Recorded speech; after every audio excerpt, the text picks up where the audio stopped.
नमस्कार। एक बड़े सवाल के साथ मैं हूं प्रसून।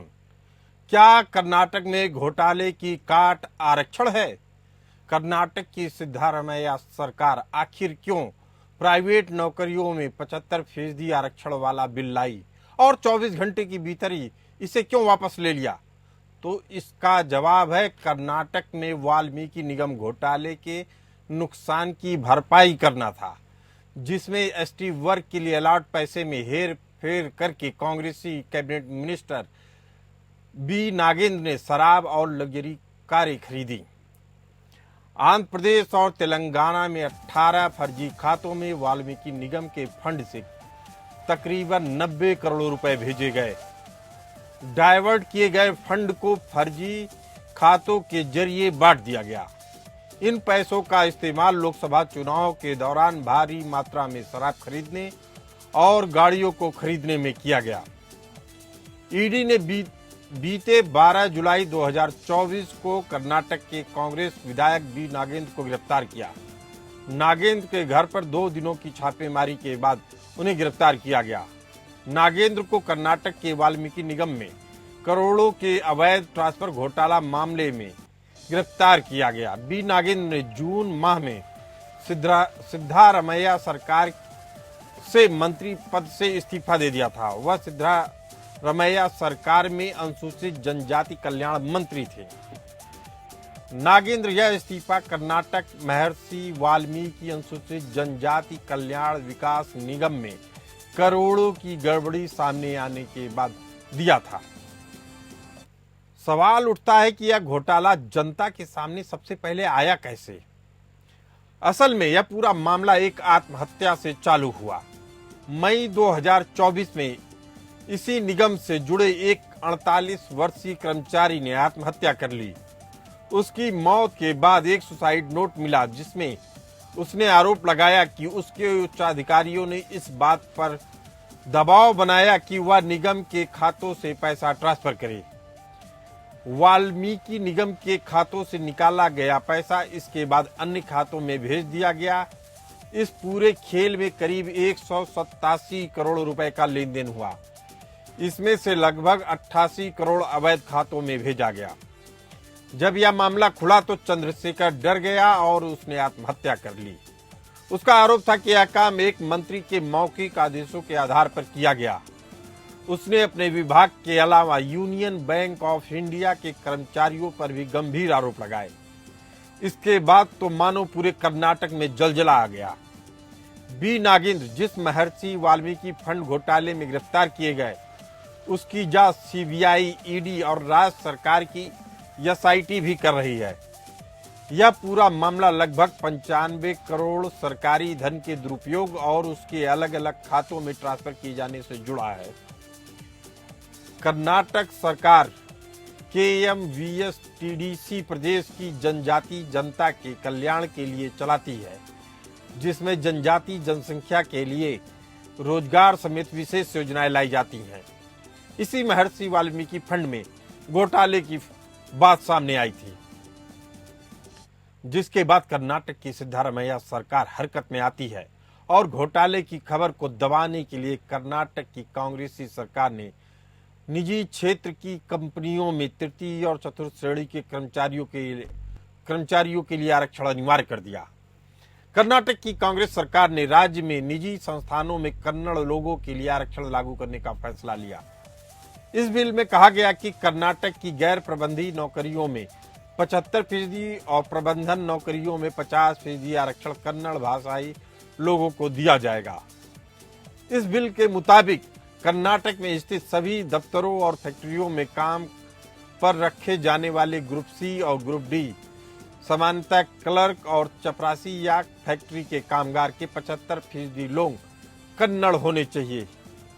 इसके अलावा बिल के अनुसार इसमें ऊंची नौकरियों में 50% नौकरियां कन्नड़ लोगों को मिलनी चाहिए।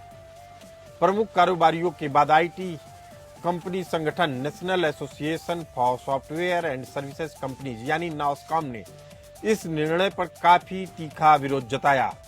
नॉस्कॉम में देश भर की 3200 से अधिक टेक कंपनियां सदस्य हैं और लगभग $245 बिलियन यानी लगभग 20 लाख करोड़ की इंडस्ट्री का प्रतिनिधित्व करती है नास्कॉम। हालात बिगड़ते देख आंध्र की नायडू सरकार ने भी आईटी कंपनियों को अपने यहां आमंत्रित कर लिया, जिसके बाद कर्नाटक की सिद्धारमैया सरकार के हाथ पांव फूल गए और उनको अपना फैसला वापस लेना पड़ा। इसी मुद्दे पर चर्चा करने के लिए हमारे साथ मौजूद हैं शांति प्रकाश जाटव, नेता बीजेपी, और संजीव तारनाथ, नेता कांग्रेस। अब दोनों मेहमानों का बहुत बहुत स्वागत है। संजीव जी, आखिर जब देश की न्यायपालिका कई मामलों में इस तरह के फैसलों को नकार चुकी है, जैसे राजस्थान में 93% आबादी आरक्षण मांग रही है, महाराष्ट्र में मराठा आरक्षण को कई बार नकारा जा चुका है, निजी क्षेत्र में हरियाणा में भी 75% कोटा लागू किया गया जिसे कोर्ट ने खत्म कर दिया, यानी सामाजिक और आर्थिक आधार पर दिए जाने वाले आरक्षण को न्यायपालिका ने कई बार खारिज कर दिया है। लेकिन बार बार उसी आधार पे वापस ला के आरक्षण देना, वो भी जब पूरी कर्नाटक एक घोटाले से जूझ रही है, उसमें आप इस तरह के आरक्षण को लाके, क्या ऐसा नहीं है कि जनता को भ्रम में डाल रहे हैं? देखिए, जनता को किसी भी तरीके के भ्रम में नहीं डाला जा रहा। पहली चीज, आरोप लगे हैं, कोई चीज अभी साबित नहीं होगी है, बाकी सारी चीजें जो है वो जांच का विषय है।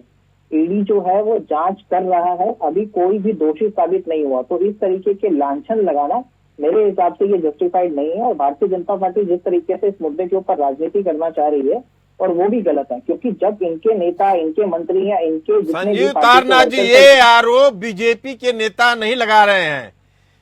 वाल्मीकि निगम का एक कर्मचारी जिसने आत्महत्या कर ली, उसने अपने सुसाइड नोट में पूरा विस्तार से लिखा है किस अकाउंट से किस अकाउंट में पैसा गया।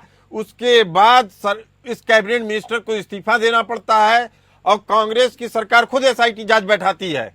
लेकिन चूंकि मामला 1 करोड़ से ज्यादा था। सुनिए संजीव तारनाथ जी। अरे सर, मेरी बात तो सुन लीजिए ना। आप ही बोलेंगे या मुझे भी बोलने देंगे? अब आपकी बात अगर खत्म हो गई तो मैं जवाब दे लूं। उम्मीद करता हूं आप टोकेंगे नहीं। ये कांग्रेस की ही सरकार है जिसने एसआईटी जांच बिठाई है, और कांग्रेस की ही सरकार है जो चाहती है कि इस मामले की डिटेल इन्वेस्टिगेशन हो। और वो कांग्रेस पार्टी के ही मंत्री हैं जिन्होंने खुद नैतिकता से इस्तीफा दिया। उन्होंने कहा कि जब तक जांच चल रही है मैं अपनी नैतिक जिम्मेदारी समझता हूं और पार्टी के पद से इस्तीफा देता हूं। ये भारतीय जनता पार्टी के नेता नहीं है कि जो कहते हैं कि जांच चल रही है, जब साबित होगा तब देखेंगे कि इस्तीफा देना है या नहीं देना। हम भारतीय जनता पार्टी की तरह किसी को बचाने में यकीन नहीं रखते हैं। कांग्रेस पार्टी अगर जीरो टॉलरेंस की नीति पे काम करती है, कर्नाटक सरकार जीरो टॉलरेंस की नीति पे काम करती है, करप्शन को लेकर के जीरो टॉलरेंस की नीति है कर्नाटक के मुख्यमंत्री सिद्धारमैया जी की। तो अगर कोई भी घोटाला है तो उसकी एसआईटी जांच है। एसआईटी इन्वेस्टिगेशन में जो भी निकल करके आएगा, अरे उससे बड़ी एजेंसियों के पास केस चला गया है संजीव जी, उससे बड़ी एजेंसियों के पास केस चला जा चुका है। 1 करोड़ से ऊपर का मामला था, इसलिए ईडी ने खुद ही उसमें अपने हाथ में लिया है मामले को। लेकिन सवाल एक बड़ा है। शांति प्रकाश जाटव जी, नेता बीजेपी हैं, बताइए। शांति प्रकाश जी, शांत प्रकाश जी, हाँ बताएं। संजीव जी कह रहे हैं कि नैतिकता के आधार पर इस्तीफा दे दिया, इसलिए कोई मामला नहीं था। ठीक है, संजीव जी कुछ भी कह सकते हैं, क्योंकि संविधान का सबसे ज्यादा पालन तो ये लोग करते हैं, किताब हाथ में लेकर के चलते हैं। इनफैक्ट क्या है, जिस तरीके से हालात आपने देखे, एक जो अनुसूचित जनजाति विकास निगम महर्षि वाल्मीकि का एक जो कर्मचारी है, उसके ऊपर कितना एक प्रेशर बना, और वो कांग्रेस के मंत्री और उनके पूरे टीम ने बनाया और अवैध काम करने के लिए मजबूर किया। न मालूम कितने लोग इस प्रकार से और भी फंसे हुए होंगे, क्योंकि इनके यहाँ तो एक ट्रेंड है भ्रष्टाचार करना, लूट मचाना। ये एक ट्रेंड जो है कांग्रेस का है। आखिर क्यों हर जगह भ्रष्टाचार में कांग्रेस और इंडिया अलायंस के ही लोग पकड़े जाते हैं, ये समझ नहीं आ रहा। क्योंकि सबसे ज्यादा भ्रष्टाचार करने में, सबसे ज्यादा पैसे का दुरुपयोग करने में, जनता की गाड़ी कमाई को अगर बहुत सरल तरीके से ये भ्रष्टाचार के माध्यम से हड़पने में जिस तरीके से कांग्रेस निपुण है, उसका एक जीता जागता उदाहरण अभी जिस तरीके से हमारे कांग्रेस के जो साथी हैं वो कह रहे हैं कि नैतिकता के आधार पर उन्होंने लिए, नहीं, आपकी तो तमाम जांचें होगी, प्रवर्तन निदेशालय ने उसके ऊपर जांच कर ली, सीबीआई ने जांच कर ली, और यहाँ तक कि आपके जो मुख्यमंत्री उन्होंने इस चीज को स्वीकार भी कर लिया कि हाँ ये गड़बड़ हुई है। तो जो पैसा वहाँ के जो गरीब वर्ग के डेवलपमेंट के लिए जो गया हुआ पैसा है, उनके विकास के लिए, शांत प्रकाश जाटव जी, ये मुद्दा तो है ही जिस तरीके से कि जो जांच चल रही है अपनी सही दिशा में चल रही है, लेकिन उससे बड़ा मुद्दा है कि कांग्रेस की जो सरकार है कर्नाटक में, उसने मुद्दे से भड़काने के लिए पूरे कर्नाटक को ही एक तरीके का आरक्षण दे दिया। उनको भी मालूम था कि यह शायद कोर्ट में न टिक पाए, और जब आईटी कंपनियों ने दबाव डाला तो 24 घंटे में वापस ले लिया गया है फैसला। इसे आप किस तरीके से देखते हैं? नहीं, इसको मैं ये जो मसला जो भ्रष्टाचार का है उसको मैं इसके साथ में नहीं कतई जोड़ता। इसमें जो है ये भ्रष्टाचार का जो मामला है ये बिल्कुल सेपरेट है, और इसके कारण से कोई जो है ना ये जो आरक्षण वाला विषय है, इसके कारण से ये आप ये कह रहे हैं कि मुद्दा भटकाने की कोशिश नहीं है, मगर ये है कि इन्होंने जो प्रयास किया जो आरक्षण के जो विषय पर, उसके ऊपर पूरी तरीके से इन्होंने व्यवहारिक रूप से जांच नहीं करी, उसका क्या परिणाम निकलेगा, क्यों किया जा रहा है। आपको मालूम है कि चलो ठीक है, कम इंडस्ट्री रहती है तो इस प्रकार के आरक्षण के प्रावधान जो है वो जस्टिफाई हो जाते हैं, मगर आज कर्नाटक जो है उसमें देश ने दुनिया से लोग काम कारोबार करने के लिए आ रहे हैं। ऐसे में इस प्रकार का जो इनका स्टेप जो है वो किसी भी सूरत में वहां पर मुश्किलात पैदा करने वाला था, और इस प्रकार का निर्णय जहाँ एक हब बन जाता है उसमें इस प्रकार का निर्णय जो है वो किसी भी सूरत में स्टैब्लिश नहीं हो सकता। चलिए तो ठीक है, मैं समझता हूँ कि इसमें जो है ना इसमें जल्दबाजी करी इन्होंने, और उसको वहाँ की जो सारी जो इंडस्ट्रियल सेक्टर है आईटी का, उसने इसका विरोध किया। संजीव जी, कर्नाटक सरकार की जो पहल थी बी और सी और डी ग्रुप के नौकरियों में आरक्षण देने की 75%, इसे आप कितना उचित और कितना अनुचित मानते हैं संजू जी? देखिए, बात यहाँ उचित या अनुचित की नहीं है। बात यह है कि कर्नाटक सरकार ने अपनी पॉलिसीज के हिसाब से जो उनको ठीक लगा उन्होंने किया। बाकी अगर कोर्ट को अगर लगा कि ये चीज जो है वो कॉन्स्टिट्यूशन के अगेंस्ट है या किसी प्रोविजन के अंदर जस्टिफाई नहीं हो पाती है, तो कोर्ट ने उस सारे के सारे प्रोविजन को रद्द कर दिया। तो इसमें मेरे हिसाब से कोई चर्चा का विषय नहीं है। अरे भाई, कर्नाटक में नहीं रद्द किया, मेरी बात समझिए, कर्नाटक में नहीं रद्द किया संजीव जी। आप जो जानकारी दे रहे हैं उसको ध्यान से सुनिए जो मैं कह रहा हूँ। कोर्ट ने नहीं किया, एक कोर्ट ने नहीं किया, केंद्र कर्नाटक की खुद सरकार ने वापस ले लिया, और जो रद्द हुआ था वो हरियाणा का मामला था। अरे साहब, मेरी तो 2 मिनट सुन लीजिए ना। आप दिक्कत क्या है कि मेरी सुन नहीं रहे हैं, आधी बात को पकड़ करके आप मेरे को टोक रहे हैं। शांता प्रकाश जाटव जी जो बोलते गए उनको आपने बिना रोक टोक के उनकी पूरी बात सुनी। ऐसा क्यों करते हैं साहब? आप जब बातों के साथ खेलते हैं तो इसमें टोकना पड़ता है संजू जी। नहीं, शांता प्रकाश जाटव जी ने भी गलत बातों का जिक्र किया। आपने एक बार भी नहीं टोका। मेरी बात आप पूरी नहीं होने देते हैं और टोकना शुरू करते। एटलीस्ट बात पूरी होने दीजिए, उसके बाद अगर आपको गलत लगता तो बोलिए संजू जी, 1 मिनट तक आप लगातार बोलिए, कोई नहीं टोकेगा। हाँ, मैंने ये बोला कि भारतीय जनता पार्टी बात करती है करप्शन की, कि जो इंडिया अलायंस है या जो विपक्षी पार्टियां वहां के उनके जो नेता वो करप्शन के अंदर लिप्त होते हैं। तो जब वो भारतीय जनता पार्टी ज्वाइन करते हैं तो क्या उनके केसों का क्या होता है? नारायण राणे को तो जानते ही होंगे। नारायण राणे के ऊपर 300 करोड़ की मनी लॉन्ड्रिंग का केस था। उसके बाद वो बीजेपी ज्वाइन करते हैं और वो केस जो है वो खत्म हो जाते हैं। शुभेंदु अधिकारी जिनके ऊपर नारडा स्कैम का केस था, जब वो भारतीय जनता पार्टी ज्वाइन करते हैं तो वो सारे के सारे मामले खत्म हो जाते हैं। हेमंत बिश्व शर्मा जो ब्राइबरी स्कैंडल के अंदर फंसे गए थे, जब वो बीजेपी ज्वाइन करते हैं तो सारे मामले बारे में बात करें। शांता जी, 1 मिनट रुक जाइए, आप उनकी बात तो पूरी होने दीजिए। शांता जी, जनता पार्टी एक ऐसी वॉशिंग मशीन है कि अगर कोई भी बड़े से बड़ा करप्शन का आरोपी है तो वो भारतीय जनता पार्टी। शांता जी, मेरी बात सुनिए यार, अभी संजीव जी का समय है, संजीव जी को अपनी बात रखने दीजिए।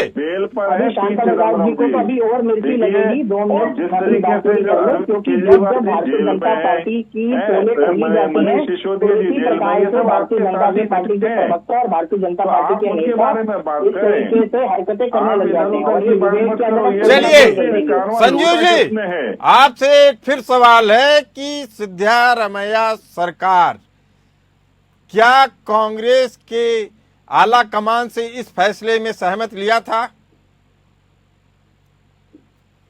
देखिए, पहली चीज, हर चीज को लेकर के सहमति नहीं ली जाती है। अगर सरकार किसी चीजों के ऊपर, किसी मुद्दों के ऊपर काम कर रही है तो जरूरी नहीं कि हर बात की सहमति ऊपर से ली जाए। अगर सहमति नहीं ली तो इसका मतलब ये नहीं है कि जो उन्होंने आदेश पारित किए थे वो उस लिहाज से गलत थे। हाँ, अगर किसी कारणवश वो सारी की सारी चीजें वापस लेनी पड़ेगी तो उसको चुनावी मुद्दा नहीं बनाना चाहिए कि किस तरीके से उसके ऊपर आ जाकर के पॉलिटिक्स करनी चाहिए। नहीं, 24 घंटे में ऐसी क्या परिस्थितियां हैं कि आपको फैसला भी लेना पड़ा और वापस ले लिया तुरंत? देखिए, सीएम को अपना ट्वीट तक डिलीट करना पड़ा। देखिए, अगर कोई ऐसी परिस्थिति उनके सामने पैदा हुई थी तो उसके बाद उन्होंने वो फैसला वापस लिया। आने वाले दिनों के अंदर सरकार ये स्थिति क्लियर कर देगी कि ऐसा क्यों करना पड़ा, तो उसके लिए थोड़ा सा समय इंतजार करना पड़ेगा। तो मेरे हिसाब से मुझे लग रहा है कि कांग्रेस को अपनी नीतियों के बारे में सोचना चाहिए, क्योंकि यही कांग्रेस है जो शिवसेना का विरोध करती थी जब उत्तर भारतीय महाराष्ट्र में आते थे। इस तरीके से तो एक प्रदेश के लोग दूसरे प्रदेश में जा ही नहीं पाएंगे। देखिए, पहली चीज, कभी इन बातों को लेकर के विरोध नहीं किया गया, तो मेरे हिसाब से नेशनल टेलीविजन के ऊपर इस तरीके के आरोप किसी भी पार्टी के ऊपर नहीं लगाने चाहिए। कौन से आरोप लगाए जा रहे हैं आपके ऊपर, बताइए जरा। आप ये आरोप ही तो है, और क्या है, आप मुझे बताइए ना। क्या आरोप है? या आप आरोप ही लगा रहे कांग्रेस के ऊपर कि कांग्रेस ऐसा चाहती थी कि एक राज्य से दूसरे राज्य में जाकर के किसी को कुछ नहीं करना। नहीं, अगर आप किसी को नौकरी नहीं देंगे, रहने की जगह नहीं देंगे, इस तरह के एक तरीके से आप पूरा कह रहे हैं कि 100% होगा, 75% होगा, तो इसका मतलब है कि आप बाकी लोगों को आने नहीं देना चाहते अपने राज्य में। नहीं, तो अगर चुनी हुई सरकार अगर वहां के लोगों को अगर प्रायोरिटी नहीं देगी तो क्या होगा, मुझे बताए ना। तो फिर ऐसे तो हर जिले में आपको आदमी कोई भी अपने जिले को छोड़ के जाएगा नहीं, कहेगा मुझे जिले में नौकरी चाहिए, पूरे प्रदेश से हमको काट दीजिए। देखिए, ये भारतवर्ष है, इस भारत के चप्पे चप्पे पे हर भारतीय का अधिकार है। संजीव जी, बात समझिए, बात को आप पहले, नौकरी करना प्रत्येक भारतीय का अधिकार है, देश के कोने कोने में जा सकता है, उसी का एक पार्ट है। आप राजनीतिक सत्ता हासिल करके किसी भी भारतवासी का अधिकार नहीं छीन सकते हैं। संजीव जी, इस बात को क्लियर रखिए आप। अधिकार किसने अधिकार छीने, आप पहले मुझे बताइए ना, किस तरीके के आरोप आप तरह के आरक्षण देने के ऊपर क्या नतीजे होंगे? क्या अगर कहीं पे आरक्षण दे दिया तो किसी का अधिकार छीना हो गया? और क्या हो गया? आपने अगर आरक्षण की बात है तो संविधान के अंदर संविधान के आर्टिकल के हिसाब से इनकॉर्पोरेट किया गया था ना। संजीव जी, आपके साथ क्या है कि आप पार्टी को बचाने के चक्कर में देश का नुकसान कर देंगे, इस बात का मंथन करिए। देखिए शांत प्रकाश जाटव जी, ऐसी कोशिशें आपके हरियाणा में भी देखी गई थी, जहां 75% का कोटा दिया गया था, हालांकि कोर्ट ने उसे रद्द कर दिया। आप भी इस काजल की कोठरी में उजले नहीं हैं। देखिए, मैं बता रहा हूं ना, मैं पहले भी बोल चुका हूं कि जो छोटी स्टेट ये जहां पर हब नहीं है, इंडस्ट्री बहुत ज्यादा एस्टेब्लिश नहीं है, वहां पर सरकारें इस प्रकार के जो लोकल लोगों को इंडस्ट्री में ज्वाइन कराने के लिए इस प्रकार के नियम बनाती हैं। मगर जहां पर इस प्रकार के इश्यूज पर, क्योंकि उत्तराखंड में इस प्रकार का है और भी कई राज्यों में है, मगर जहां हब है, ह्यूज क्वांटिटी में जो इंडस्ट्रीज जो है बाहर से आई हुई हैं, तो वहां पर इस प्रकार का स्टेप उठाना जो है वो जस्टिफाई नहीं, और वहां पर कोर्ट ने इंटरवेन किया, ऐसी बात है, उसको हटा दिया गया। यहाँ पर कर्नाटक में भी इन्होंने जो चुनावी रेडियो के तरीके से कि वहां पर जो है राजनीति छोड़ के हम लोग केवल इस मुद्दे पर चर्चा कर लेते हैं। शांतप्रकाश जाटव जी, सब इनको बैकफुट पे आना पड़ रहा है। शांतप्रकाश जाटव जी, केवल आप राजनीति छोड़ के हम लोग इस मुद्दे पे बात कर लेते हैं कि देश के लिए क्या उचित होगा, क्या अनुचित होगा। इस तरह की राजनीति से किसका भला होता है? आम जनता का भला होता है या केवल राजनीतिक दलों का जो वोट बैंक की राजनीति करते हैं? नहीं, इसमें मैं तो एक बात कहूंगा, जहां पर ह्यूज क्वांटिटी में इंडस्ट्रीज स्टैब्लिश होती हैं, वहां पर केवल वहां के ही उसी स्टेट के लोगों से काम नहीं बनेगा, बाहर के और लोगों को भी वहां पर काम करने के लिए आना पड़ता है। और ऐसे में इस प्रकार का जो निर्णय है वो कहीं ना कहीं मुश्किलात पैदा करता है, क्योंकि बाहर से तमाम तरीके के अलग अलग सेक्टर के जो नौजवान जो हैं वो उसमें काम करने आते हैं। केवल कर्नाटक में सभी क्षेत्र में काम करने वाले युवा हर समय तैयार नहीं है तैयार, मगर इतनी ह्यूज क्वांटिटी में नहीं है कि सारे इंडस्ट्रियल सेक्टर को वो समझ सकें। इसलिए इस प्रकार का जो विषय है, जिसमें कि अगर हम क्षेत्रीय स्तर पर रिजर्वेशन का अगर हम इस्तेमाल करते हैं तो वहाँ इस प्रकार की कठिनाइयां आएंगी। नए बच्चे जो दूसरी स्टेटों में काम कर रहे हैं, उनके पास में अच्छे कैलिबर हैं, वो लोग नहीं काम कर पाते। इस वजह से इस प्रकार का जो निर्णय है उसमें उसकी मतलब वो डेफिनेटली वो मुश्किल पैदा करेगा। शांत प्रकाश जाटव जी, एक चीज समझ लेनी चाहिए हमें और संजीव जी को भी कि इस तरह की राजनीति से देश को खोखला करने की शुरुआत होती है। होता क्या है कि आप आरक्षण के नाम पे पहले प्रदेश को बांटेंगे, फिर एक जिले तक सीमित हो जाएंगे, फिर अपने गांव तक, फिर पता चलेगा कि ऐसे ऐसे छोटे छोटे टापू बन गए हैं देश में जहां कोई दखल नहीं दे सकता है।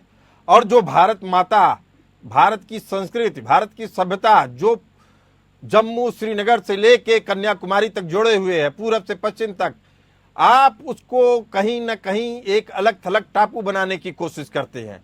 इस तरह की कोशिशों पे रोक लगनी चाहिए, चाहे वो बीजेपी हो चाहे कांग्रेस हो। इससे आप मुकर नहीं सकते हैं कि वोट की राजनीति करके देश को खोखला किया जाता है। संजीव जी, आप मेरी राय से इत्तेफाक रखते हैं? देखिए, मैं आपकी पूरी बातों से इत्तेफाक नहीं रखता। हाँ, कहीं हद तक, कुछ हद तक मैं आपकी बातों से इत्तेफाक जरूर रखता हूँ, बट सारी की सारी बातों से इत्तेफाक नहीं रखता। उसके पीछे की वजह है, आप समझिए। हमारे देश के अंदर अलग अलग धर्मों के लोग हैं, अलग अलग जातियों के लोग हैं, जिनको संविधान के तहत आरक्षण पहले से दिए गए हैं, तो उनको इनकॉर्पोरेट करना पड़ता है और समय समय पर अलग अलग रिपोर्ट्स बनती हैं। और जिस मुद्दे को लेकर के बात कर रहे हैं, ये महिषी रिपोर्ट की बात है, 1984 के आसपास की रिपोर्ट की बात की जा रही है। ठीक है, उस रिपोर्ट की एक रिकमेंडेशन थी, अगर उसको लागू किया गया तो उस रिपोर्ट की रिकमेंडेशन पे लागू किया गया। तो अलग अलग सरकारों अब ये भी एक बड़ा सवाल है कि 84 की रिपोर्ट को 24 साल बाद, इतने लंबे समय बाद 2024 में क्यों लागू किया जा रहा था? ये आत्मचिंतन का, आत्ममंथन का समय है। संजीव जी, जवाब देने से पहले देश की जनता बहुत जागरूक हो चुकी है, बात के भुलावे में नहीं आती है। फिलहाल आप लोगों ने चर्चा का हिस्सा बने। इस चर्चा में भाग लेने के लिए आप दोनों मेहमानों का बहुत बहुत धन्यवाद। हमें दीजिए इजाजत, चलते रहिए एपीएन न्यूज के साथ।